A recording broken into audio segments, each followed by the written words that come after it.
Assalamualaikum. Waalaikumsalam warahmatullahi wabarakatuh.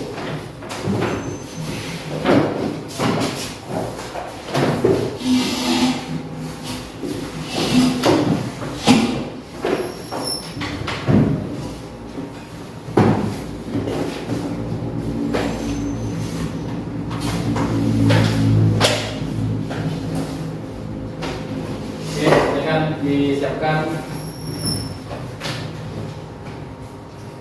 Siap. Salam. Selamat siang, Pak. Oke, selamat siang. Silakan dipimpin doanya.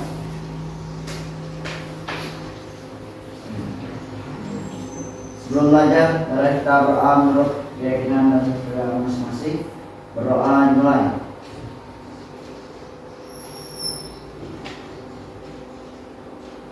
Doa selesai. Saya absen terlebih dahulu.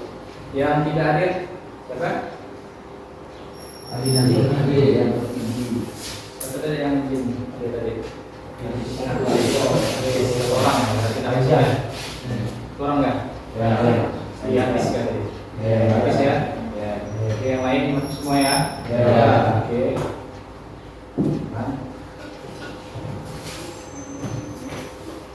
Dibuka dulu, terokan fokus.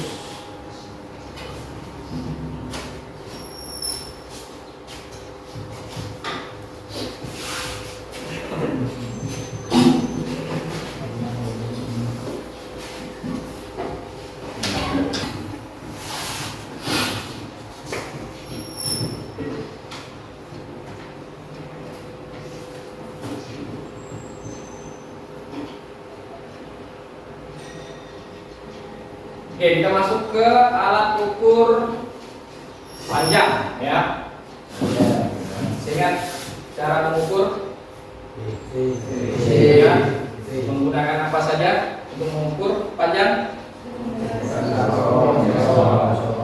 Sorong. Terus meter. Selain itu apa lagi? Garis atau lainnya lagi? Yang lebih panjang? Panjang lagi? Kilometeran. Yang lebih modern lagi? Pakai GPS. Ya kan? Nah, oke ya, kita belajar kemarin untuk alat ukur panjang. Jadi banyak alat ukur yang kita dapat gunakan sesuai dengan fungsinya masing-masing. Jadi kalau mengukur panjang disesuaikan. Nah, di sini udah kalian lihat sendiri nanti ini sudah dibawa di sini alat ukur yang akan kita gunakan pada hari ini ya. Jadi menggunakan alat ukur panjang menggunakan apa namanya? Jangka sorong ya. Ini nanti kemudian dengan satunya mikrometer setrum ya. Oke, dalam pengukuran nantinya saya ingatkan kembali. Jadi untuk dalam pengukuran nanti kalian harus mengukur dengan tepat, teliti. Kalian sudah diajarkan cara mengukur menggunakan jangka sorong, cara membaca skalanya. Jadi harus presisi, harus tepat, harus tegak, lurus. Jadi matanya jangan ke samping kiri atau kanan. Jadi harus mengukurnya tegak, lurus, membaca hasil pengukuran. Ini misalnya kan, jadi ketika mengukur dikunci, jadi membacanya tidak boleh dari samping kanan atau kiri, jadi mata harus sejajar, tegak, lurus. Ingat ya, nah, itu penting. Kalau misalnya kita ke kanan, apa hasilnya yang kalian dapat? Lebih atau kurang nilainya? Kalau dari kanan? Kanan? Lebih. Kanan? Lebih. Kalau ke kiri? Kurang. Berarti hasil yang kita dapat? Tidak sepat. Ya. Jelas ya? Oke, sama juga dengan mikrometer sekop. Ya. Jadi kita tidak boleh melihatnya dari kiri atau kanan. Jadi membacanya makanya harus nanti satu persatu. Ya. Kemudian ketelitiannya juga perlu kalian perhatikan lagi nanti untuk ketelitiannya. Ketelitian dari jaga sorong untuk berapa, mikrometer sekop itu berapa, ya. Oke. Adapun tujuan pembelajaran kita pada hari ini, yang pertama, saya jelaskan di sini.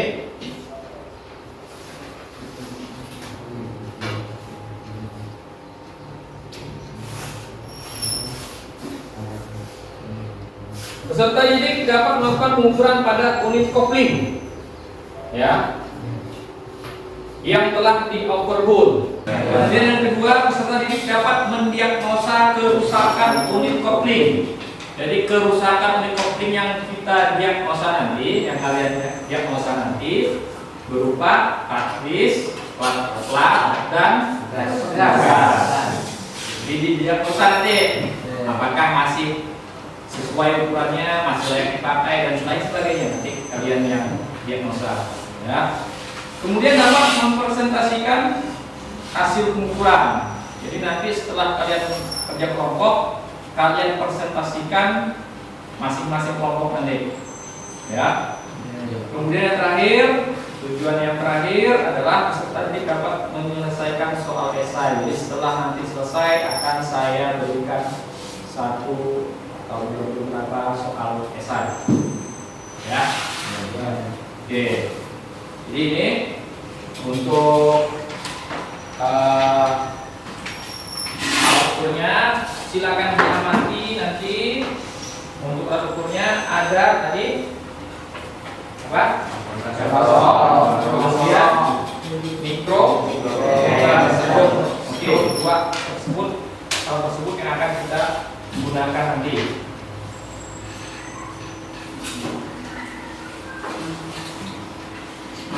Oke, ini bahannya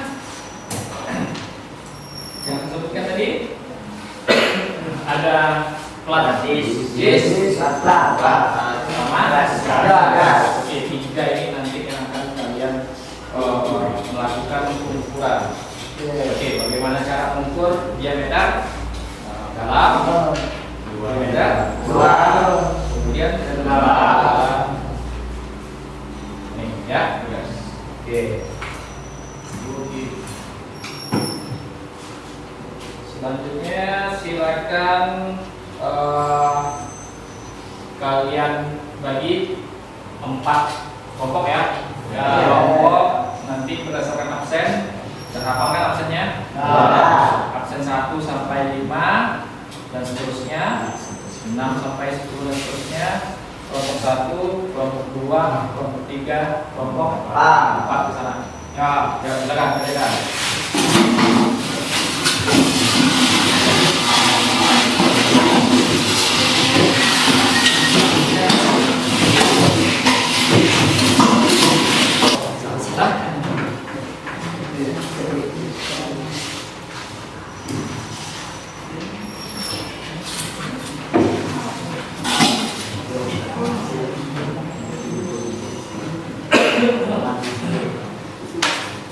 Kelompok 1, kelompok 2, kelompok 3, kelompok 4. Oke, silakan lakukan sesuai perintah LKPD. Masing-masing kelompok diamati terlebih dahulu.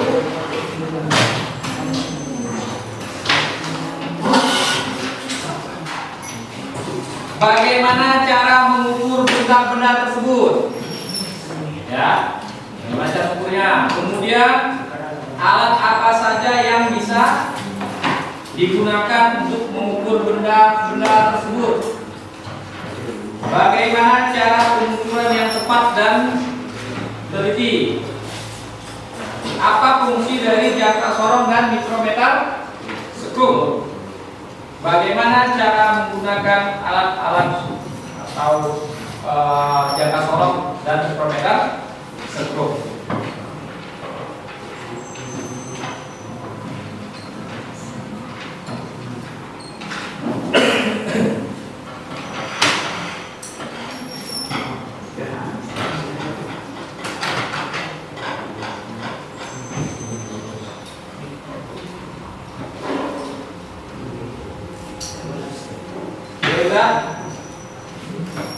Masalahnya ini,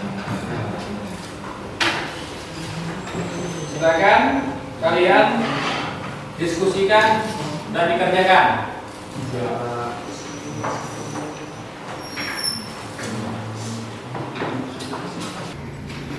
Silakan untuk masing-masing kelompok untuk mengambil alat dan bahannya.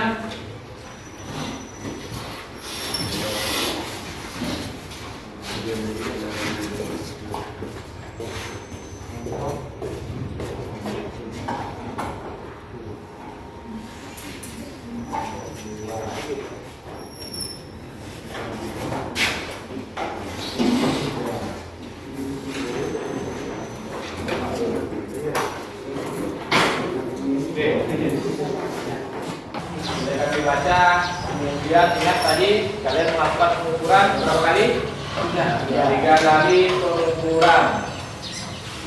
Nanti dicatat dulu di kertas lain, hasilnya kalian masukkan di dalam tabel. Dan di halaman berikutnya nanti tabel lihat. Ya, silakan.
Oke, Bapak-Bapak ini diskusikan, tanyakan.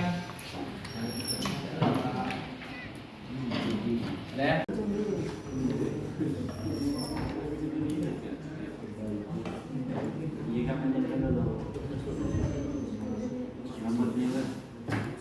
Dimasukkan di dalam tabel hasil pengukurannya. Setelah selesai memasukkan hasil pengukuran, baru kalian analisis di bawah itu.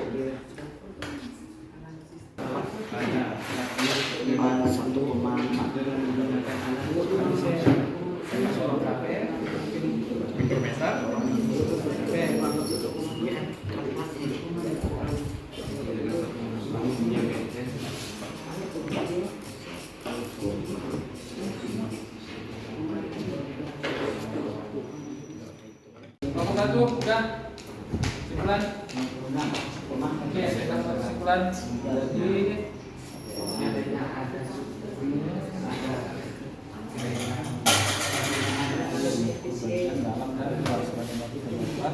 terus masih tebal. Dari mana servisnya? Berarti pelapis makin tebal, berarti masih bagus. Kemudian ya, jadi kalau misalnya tipis, jadi kesimpulan berdasarkan tebalnya.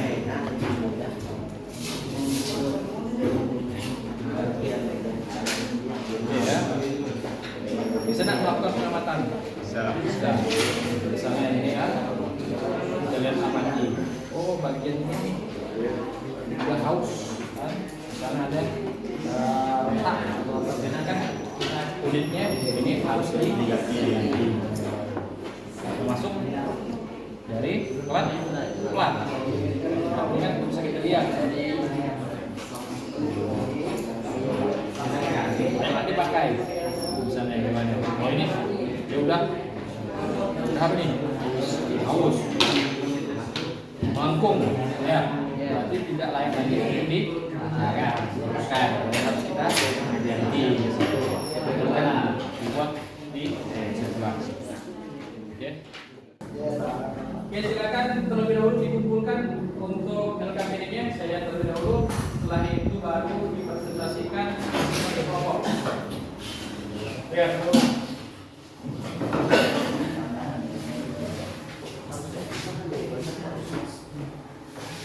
ya, kelompok satu silakan maju.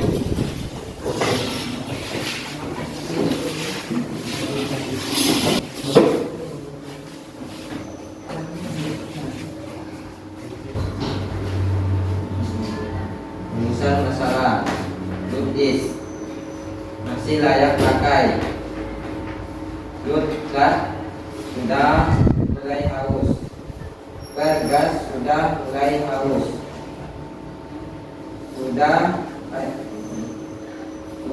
tidak layak atau sudah bisa diganti. Setelah kami akan membuka seperti saya, silakan kelompok yang bertanya.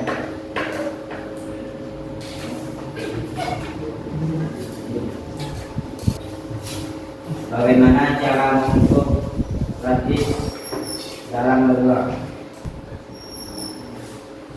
Bila kami akan menjawab pertanyaan dari pembuka, bagaimana cara mengukur diameter dan dalam dan luas?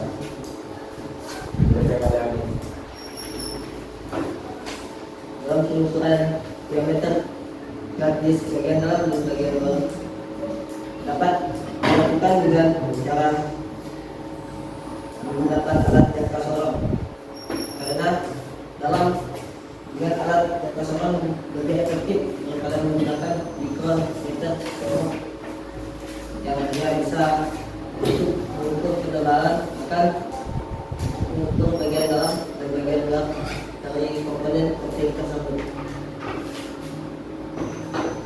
Sekian presentasi dari kami. Mohon maaf kalau ada kata-kata yang salah dan mengakhiri hidayah. Assalamualaikum warahmatullahi wabarakatuh. Waalaikumsalam warahmatullahi wabarakatuh. Berikan tepuk tangan untuk kelompok.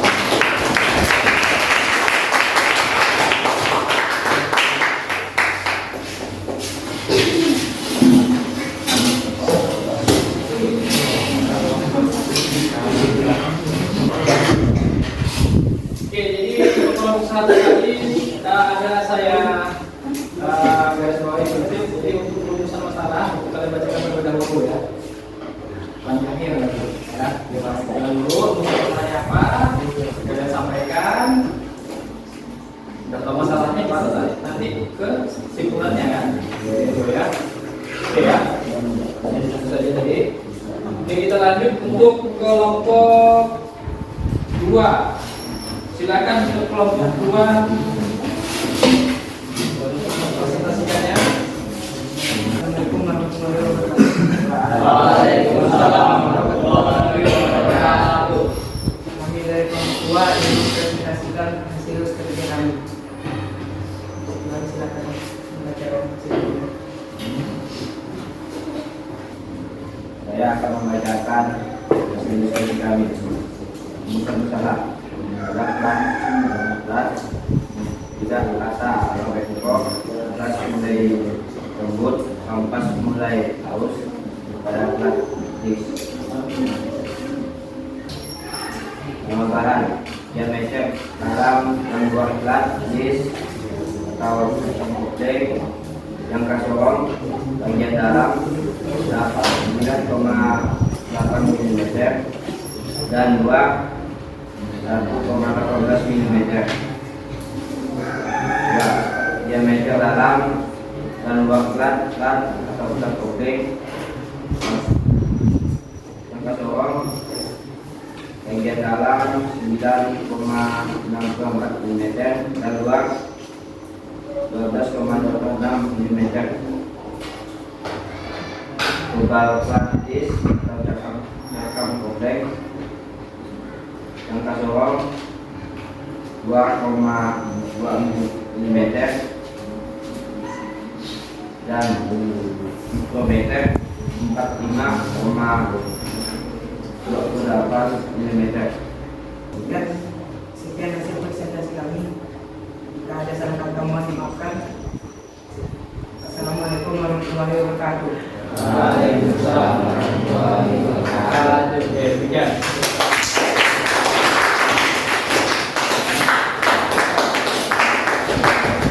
Kelompok 1 sampai kelompok 4 sudah mempresentasikan hasil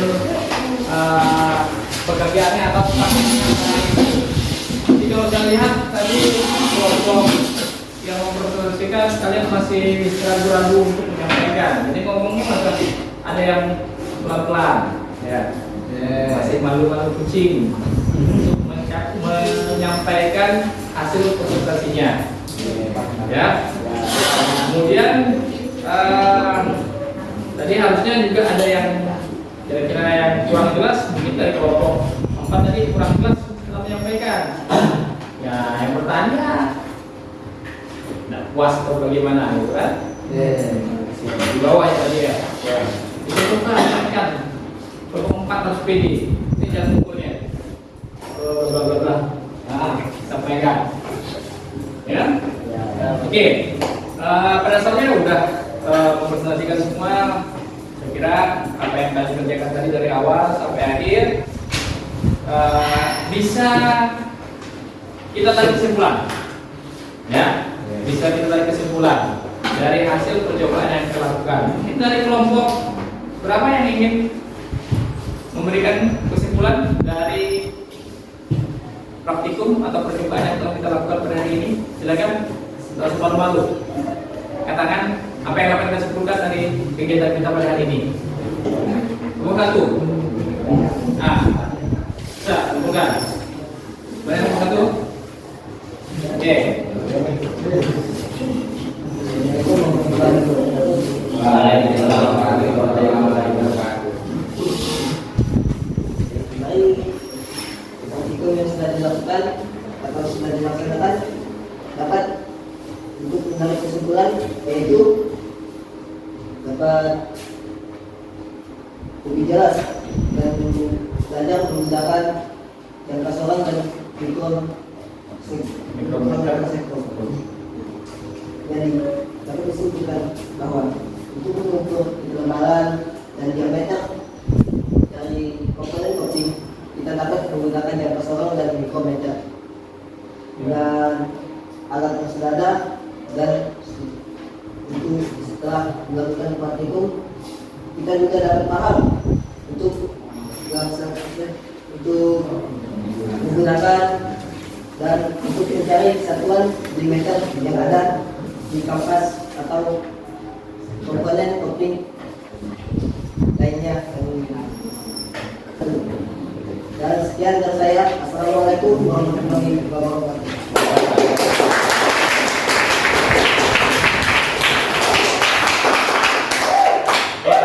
Jadi kelompok 1 tadi dari Amir memberikan kesimpulan, ya, saya tangkap itu kan dari hasil praktik tadi kalian lebih paham cara menggunakan alat ukur yang tertolong dengan mikrometer, ya, secara tepat, ya.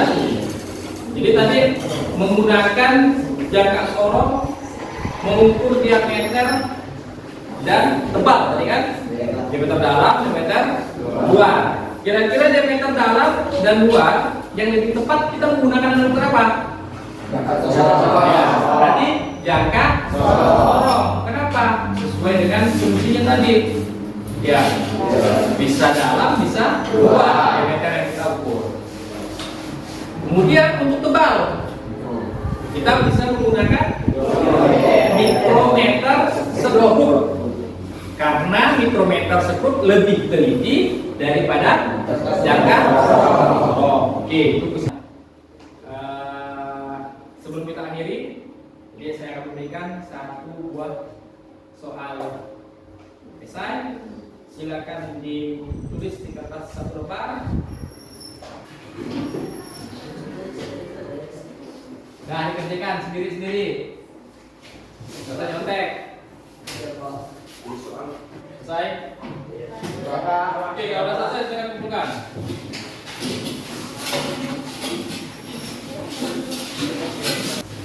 Oke, baik.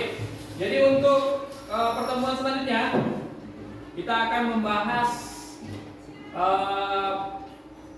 pengukuran.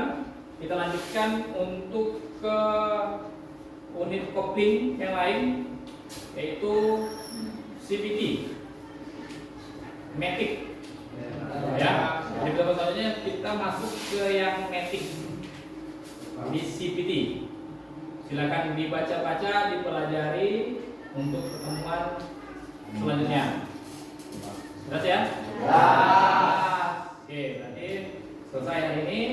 Sebelum kita akhiri, sebelum pulang, silakan dipimpin doa terlebih dahulu. Sebelum mengakhiri pembelajaran pada hari ini, marilah kita berdoa menurut agama dan kepercayaan masing-masing. Berdoa dimulai.